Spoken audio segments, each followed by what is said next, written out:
Just want to give everybody an update on this M38 project that I've been working on.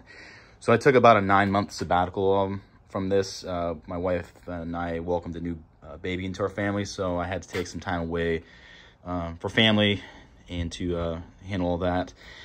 I am getting back into the Jeep project now that things have kind of calmed down a little bit around my household. I have done a few small things on it since the last video. We did get the engine running about 10 months or so ago. I uploaded a short this morning showing that. I've got a couple more videos on that I can add as well. We have painted the frame of the Jeep and the engine with the correct paint color for that particular vintage.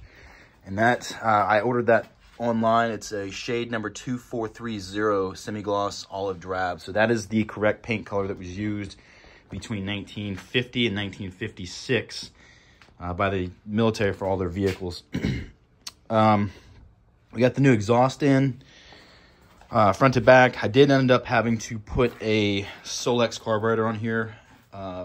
It was just a cheap way to get it done quickly. The old WO that I had on here isn't even the correct one for this particular Jeep. The WO should be for the MB, if my information's correct, and also for the CJ 2A and 3A. So the correct carburetor I'm going to have to source. The Jeep never had it while we had it in our family. I did buy some new tires for it. I did not go with this is the old military style tire. Those tires were put on the Jeep in 1973 when my grandfather acquired it after the surplus auction. I ended up going with these because they were a little more cost effective because this is a budget build for me. So these are the correct size. They're 7 by 16. I went ahead and washed down the rims. Didn't sandblast them. I tossed the idea around about doing that and decided against it. Wanted more of that vintage look of, you know, how would the military do it? They would just slap some paint on it and call it good. So they look pretty good for, you know, not having them sandblasted. I just basically washed them and hit them with a wire brush and slapped some primer and some of the paint on there. These tires are D-Stone 7x16 D-Track 506s. I paid $137.50 per tire, which is pretty darn good for a an off-road tread style tire. So that's where I'm at. I've got 3 of the 4 tires mounted up. I've still got some work to do on getting this last rim cleaned up. It's pretty gnarly looking. It's got a lot of paint that needs to come off of it, so I may get that one sandblasted. I'm not really sure. I may try to just knock the paint off of it and see how it looks. It's the worst of the 4. It's got a lot of rust on it, so this one's gonna have to have some extra time taken on it to get it right. I think that's about it for now as far as updates. The next thing I'm gonna do after I get these tires finished getting them mounted is we're gonna go ahead and order all new brake components for the Jeep. I'm gonna go ahead and get all new brake lines, the hard lines, the soft lines.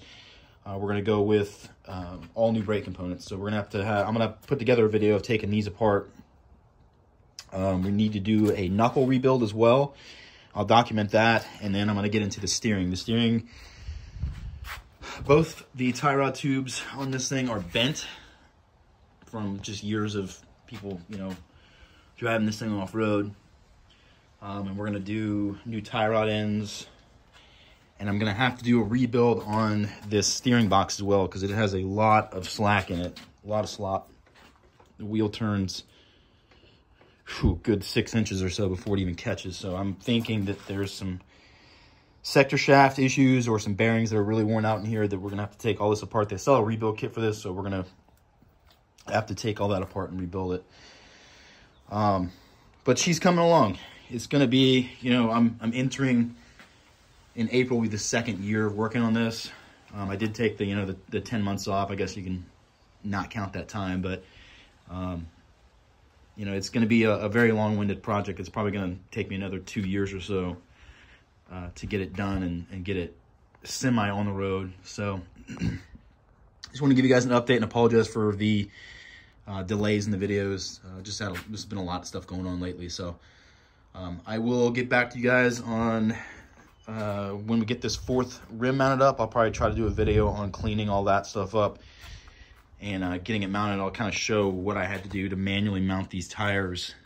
The first one was a little bit of work, and then after the first one was done, I kind of figured out a method to getting these installed, because they're tubed tires, so you have to get the rim in there, get the tube in there, get it on the rim, and then just air it up and let it pop itself onto the bead. So it's a pretty interesting process. So I'll try to document that once I get this other rim cleaned up. So appreciate all the followers. Please like and subscribe. Leave me a comment. I appreciate everybody. Thank you.